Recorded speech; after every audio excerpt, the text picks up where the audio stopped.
रायगडमधून एक अतिशय सकारात्मक आणि प्रेरणादायी बातमी समोर येते।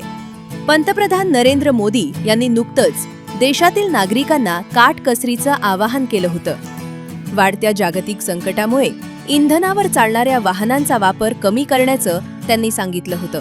साल भर तक घर में कोई भी फंक्शन हो, कोई भी कार्यक्रम हो, हम सोने के गहने नहीं खरीदेंगे। कम से कम एक साल के लिए हमें विदेशों में जाने की बातों को टालना चाहिए। हमें पेट्रोल डीजल का उपयोग कम करना होगा।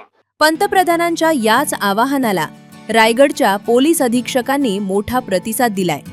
रायगडच्या पोलीस अधीक्षक आंचल दलाल आज थेट सायकल चालवत कार्यालयात पोहोचलेत। सरकारी गाड्यांचा लवाजमा सोडून त्यांनी इंधन बचतीचा एक मोठा संदेश दिलाय। सायकलवरून कार्यालयात जातानाचा त्यांचा एक विशेष व्हिडिओ आता समोर आलाय। हा व्हिडिओ सोशल मीडियावर प्रचंड व्हायरल होतोय। एका जबाबदार महिला IPS अधिकाऱ्यानं घेतलेल्या या पुढाकारामुळे सर्वच स्तरातून कौतुक होतंय।